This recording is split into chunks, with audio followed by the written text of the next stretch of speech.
My name is Brett Keene, and today we're going to talk about American culture with females as well as the culture with Muslim women.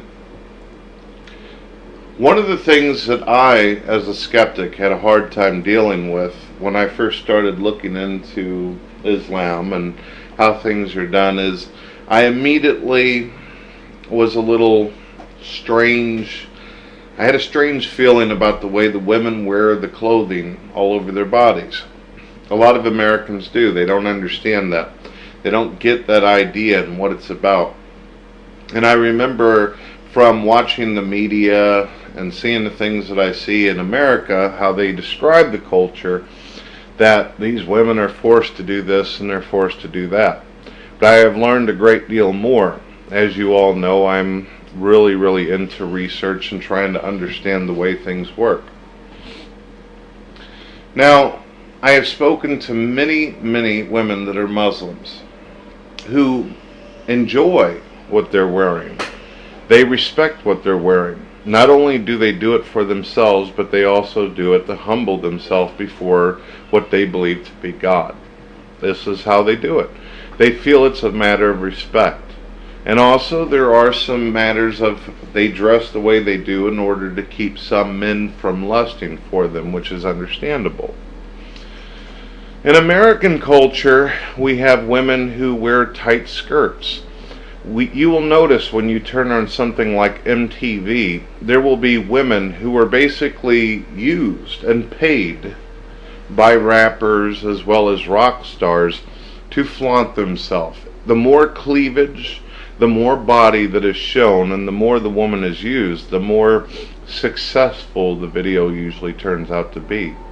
No humility, no respect for the woman whatsoever, but mostly the entire concept of the video is to excite you and stimulate you and turn you on, so you'll keep watching, whether the song stinks or not. And that's how women are treated in the American culture. American men, they point their finger at the way women are treated over in all these other cultures, but women are treated the same way in America, especially Christian women. I don't know if you realize this, but in 1 Timothy chapter 2, verse 11 through 15, it actually says that women are not to usurp authority over men. They are not to teach, but to remain in silence. And only through childbearing will they be saved, and through their humility. According to the Bible, the New Testament, women are supposed to keep clothes over their head, veils over their head, and cover their head, and shame themselves, and show humility towards God within the churches. But none of these women actually follow their Bible. None of the Christians actually follow the New Testament laws and commandments that are put forth. As where the Muslims take their Quran very seriously and they follow the laws and the rules that are forth.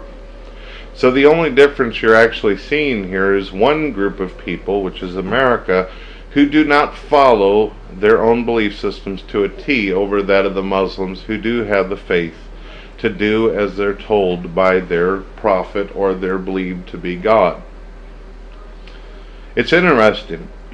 You know, we say that our women have so much freedom over that of Muslim women, but did you know that if a woman goes out and she decides to commit prostitution or go sell herself on the street, she can actually be arrested. She'll be fined. She could be put in jail, incarcerated. If women are so free, then why can't a woman simply give up her body for money?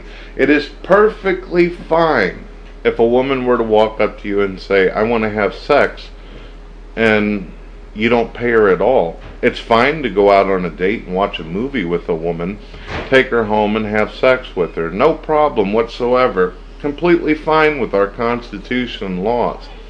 But if the woman asks for compensation or money or benefits for having sex with you as a person, she is basically a whore. She's a prostitute, and she should be arrested. Does this make any sense?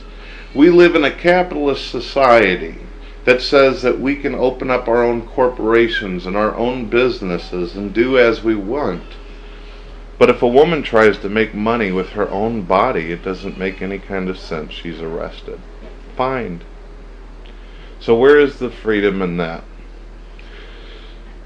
Americans will also point their finger at Muslims and say things like, you whip your women, you beat your women, you do this and you do that.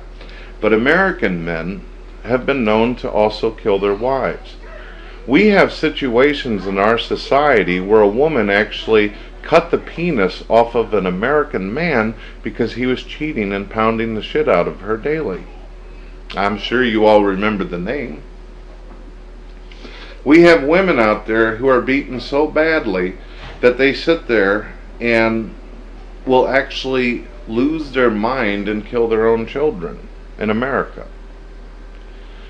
Women, one of the things that people brag about, I've actually heard men, American men, say this, that this is a man's world. American Christian as well as non-believer men say it is a man's world. And the woman is only going to get to the top or where she needs to be if she has sex or opens her legs. This is the American culture. And a lot of women actually believe that.